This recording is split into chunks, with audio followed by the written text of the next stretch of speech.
Hello everyone, welcome back to my channel. ನೀವ್ಯಾರಣ ನನ್ನ ಚಾನಲ್ನ ಫಸ್ಟ್ ಟೈಮ್ ನೋಡ್ತಿರೋ ದಯವಿಟ್ಟು ಸಬ್ಸ್ಕ್ರೈಬ್ ಮಾಡ್ಕೊಳ್ಳಿ. ನನ್ನ ವೀಡಿಯೋ ಹಾಕಿದ ತಕ್ಷಣ ಕೆಳಗಡೆ ಕಮೆಂಟ್ಸಲ್ಲಿ ನೀವು ಯಾವ ಫೇಸ್ ವಾಶ್ ಯೂಸ್ ಮಾಡ್ತಿದ್ದೀರಾ, ಯಾವ ಫೇಸ್ ವಾಶ್ ಯೂಸ್ ಮಾಡಿದ್ರೆ ಸ್ಕಿನ್ ವೈಟ್ ಆಗುತ್ತೆ, ಯಾವ ಕ್ರೀಮ್ಸ್ ಯೂಸ್ ಮಾಡಿದ್ರೆ ಪಿಗ್ಮೆಂಟೇಷನ್ ಕಡಿಮೆ ಆಗುತ್ತೆ, ಟ್ಯಾನ್ ಕಡಿಮೆ ಆಗುತ್ತೆ ಅಂತ ಸಾಕಷ್ಟು ಕಮೆಂಟ್ಸ್ ಬರ್ತಾಯಿತ್ತು.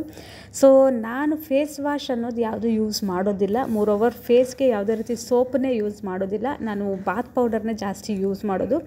ಸೊ ಇವತ್ತು ನಾನು ಆ ಬಾತ್ ಪೌಡರ್ ಒಂದಿನ ನಿಮಗೆ ತೋರಿಸ್ತಿದ್ದೀನಿ. ಸೊ ಕ್ಲೀನಾಗಿ ನೋಡ್ಕೊಳ್ಳಿ. ನಾನು ಇದೇ ಬಾತ್ ಪೌಡರ್ನ ಯೂಸ್ ಮಾಡೋದು. ಈ ಬಾತ್ ಪೌಡರಿಂದ ಏನೇನು ಬೆನಿಫಿಟ್ಸ್ ಅನ್ನೋದು ಸಹ ನಾನು ಮುಂದೆ ಹೇಳ್ತೀನಿ. ಸೊ ಬನ್ನಿ ಈಗ ಬಾತ್ ಪೌಡರ್ ಹೇಗೆ ಮಾಡೋದು ಅನ್ನೋದನ್ನ ತೋರಿಸ್ಕೊಡ್ತೀನಿ. ಸೊ ಫಸ್ಟ್ ನಾನು ನಿಮಗೆ ಫಸ್ಟ್ ಕ್ಲಿಪ್ಪಲ್ಲಿ ತೋರಿಸ್ದಂಗೆ ಮಸೂರ್ ದಾಲು, ಅಕ್ಕಿ, ಹಾಗೆ ಆರೆಂಜ್ ಪೀಲ್ನ ಅಂದರೆ ಆರೆಂಜ್ ಸಿಪ್ಪೆನ ನಾನು ನೀಟಾಗಿ ತೊಳೆದು ಒಣಗಿಸಿದ್ದೆ. ಲಾಸ್ಟ್ ಒಂದು 4 ಡೇಸಿಂದ ಚೆನ್ನಾಗಿ ಒಣಗಿಸಿದ್ದಾದಮೇಲೆ ಆ 3 ಇಂಗ್ರೀಡಿಯೆಂಟ್ಸ್ನ ಹಾಕಿ ಚೆನ್ನಾಗಿ ಪುಡಿ ಮಾಡಿ, ಆ ಪುಡಿಗೆ ತಿರ್ಗಾ Multani mitti 1 spoon, coffee powder 1 spoon, gram flour, besan flour ಅಂದರೆ ಕಡಲೆ ಹಿಟ್ಟು 1 ಸ್ಪೂನು, ಮತ್ತು ಕಸ್ತೂರಿ ಮಂಜಲ್ ಅಂದರೆ ಟರ್ಮರಿಕ್ ಅಂತ ಕರಿತೀವಲ್ಲ, ಕಸ್ತೂರಿ ಮಂಜಲ್ ಟರ್ಮರಿಕ್ ಅಂದರೆ ಅರಿಶಿನ ಕರಿತೀವಲ್ಲ, ಅದನ್ನು ಎಲ್ಲದನ್ನೂ ಹಾಕಿ ಚೆನ್ನಾಗಿ ಮಿಕ್ಸ್ ಮಾಡ್ಕೋಬೇಕು. ಅದು ಒಂದು ಪೌಡರ್ ಕನ್ಸಿಸ್ಟೆನ್ಸಿಗೆ ಬರುತ್ತೆ. ಸೊ ನೀವು ಇದನ್ನು ತುಂಬ ಜಾಸ್ತಿ ಒಂದೇ ಸಲ ಮಾಡಿಬಿಡಬೇಡಿ. ಜಸ್ಟ್ 1 ವೀಕಿಗೆ ಆಗುವಷ್ಟು ಮಾಡ್ಕೊಳ್ಳಿ. ಎವ್ರಿ ವೀಕ್ ಮಾಡ್ತಾ ಇದ್ದರೆ ನಿಮಗೂ ಅದು ಆ ಫ್ರೆಶ್ನೆಸ್ ಇರುತ್ತೆ. ಆರೆಂಜ್ ಪೀಲ್ದು ಸ್ಮೆಲ್ ಕೂಡ ತುಂಬ ಚೆನ್ನಾಗಿ ಗೊತ್ತಾಗುತ್ತೆ. ಸೊ ನೀವು ಇದಿಷ್ಟನ್ನು ಮಾಡಿದ್ದಾದಮೇಲೆ ನಾವು ಫಸ್ಟ್ ಪುಡಿ ಮಾಡ್ಕೊಂಡಿದ್ದು ಯಾವುದು ಅಕ್ಕಿ, ಮಸೂರ್ ದಾಲ್, ಹಾಗೆ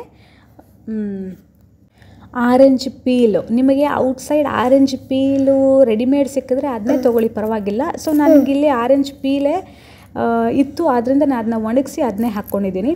ಸೊ ಇದೆಲ್ಲದನ್ನು ಮಾಡಿ ಪುಡಿ ಮಾಡಿ ಒಂದು ಏರ್ ಟೈಟ್ ಕಂಟೈನರ್ನಲ್ಲಿ ಹಾಕಿ ನಿಮ್ಮ ವಾಶ್ರೂಮಲ್ಲಿ ಇಟ್ಬಿಡಿ. ನೀವು ಬೆಳಗ್ಗೆ ಸಾಯಂಕಾಲ 2 ಟೈಮ್ಸು ನೀಟಾಗಿ ಫೇಸ್ ವಾಶ್ ಮಾಡ್ಬೋದು. ಒಂಚೂರು ನೀವು ಅದನ್ನ ವಾಟರ್ನಲ್ಲಿ ಮಿಕ್ಸ್ ಮಾಡಿಕೊಂಡು ಎಲ್ಲ ನೆಕ್ಗೆ, ಹ್ಯಾಂಡ್ಸ್ಗೆ, ಲೆಗ್ಸ್ಗೆ ಎಲ್ಲ ಬಾಡಿಗೂ ಸಹ ನೀವು ಇದನ್ನು ಬಾಡಿ ಪೌಡರ್ ಥರ ಯೂಸ್ ಮಾಡ್ಬೋದು. ಹಾಗೆ ಫೇಸಿಗೆ ಸಹ ಒಂದು ಫೇಸ್ ವಾಶ್ ಥರ ಯೂಸ್ ಮಾಡ್ಬೋದು. ತುಂಬ ಚೆನ್ನಾಗಿ ಏನು ಪಿಗ್ಮೆಂಟೇಷನ್ನು, ಟ್ಯಾನ್ ಎಲ್ಲನೂ ಹೋಗುತ್ತೆ. ಸೊ ಸರ್ಕ್ಯುಲರ್ ಮೋಷನಲ್ಲಿ ಒಂದು 2 ನಿಮಿಷ ಚೆನ್ನಾಗಿ ಮಸಾಜ್ ಮಾಡಿ. ಇದರಿಂದ ನಿಮ್ಮ ಎಲ್ಲ ರೀತಿಯಾದ pigmentation, tan, uneven skin tone ಎಲ್ಲನೂ ಹೋಗಿ ನಿಮ್ಮ ಸ್ಕಿನ್ ಬ್ರೈಟ್ ಆಗೋದಕ್ಕೆ ಹಾಗೆ ವೈಟ್ ಆಗೋದಕ್ಕೆ ಸ್ಟಾರ್ಟ್ ಆಗುತ್ತೆ.